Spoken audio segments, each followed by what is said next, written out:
আগামী নির্বাচনে ভোট দিয়ে প্রবাসীরা নতুন অভিজ্ঞতা নেবেন বলে জানিয়েছেন প্রধান উপদেষ্টা অধ্যাপক মোহাম্মদ ইউনূস। মালয়েশিয়ায় প্রবাসীদের সঙ্গে মত বিনিময়ে একথা জানান তিনি। বলেন, তার সরকার এখন নির্বাচিত সংসদের হাতে ক্ষমতা হস্তান্তরে প্রস্তুত। এছাড়া স্বৈরাচারের রেখে যাওয়া ধ্বংসপ্রায় অর্থনীতি পুনরুদ্ধারে রেমিট্যান্স বড় ভূমিকা রাখছে বলেও উল্লেখ করেন প্রধান উপদেষ্টা। আমরা বিভিন্ন দেশের 3 দিনের সফরে মালয়েশিয়ায় রয়েছেন প্রধান উপদেষ্টা অধ্যাপক মোহাম্মদ ইউনূস।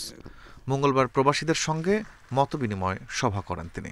চাইলে যে করা যায় এটার প্রথম প্রমাণ পেলাম। প্রধান উপদেষ্টা বলেন, এবার নির্বাচনে ভোট দিয়ে নতুন অভিজ্ঞতা নেবেন প্রবাসীরা।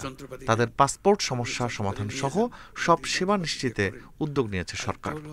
যতক্ষণ পর্যন্ত বাংলাদেশের নাগরিক আপনি ভোট দিতে পারবেন, কাজেই সেটার ব্যবস্থা হয়েছে এবং ইলেকশন কমিশনের সঙ্গে আমাদের আলাদা আলোচনা হয়েছে।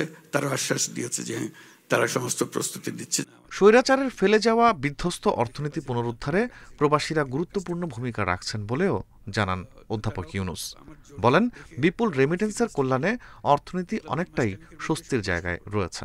এই 1 বছরের মধ্যে অর্থনীতি গড়ে দাঁড়ালো ওই কারণে ওই প্রবাসীদের এই রেমিটেন্সের অর্থ দিয়ে বাংলাদেশ উঠে দাঁড়ালো। আমি সকল প্রবাসীদের আজকে যারা এখানে উপস্থিত আছেন তারা এবং যারা উপস্থিত নাই তাদেরকেও একসঙ্গে আমরা তাদের ধন্যবাদ জানাই। এছাড়া মালয়েশিয়ায় বাংলাদেশি শ্রমিকদের বিভিন্ন সমস্যা আলাদাভাবে সমাধানে সরকারের নজর রয়েছে বলেও জানান প্রধান উপদেষ্টা। আমরা নাগরিক সেবা বলে একটা আলাদা বেসরকারি প্রতিষ্ঠান সৃষ্টি করেছি।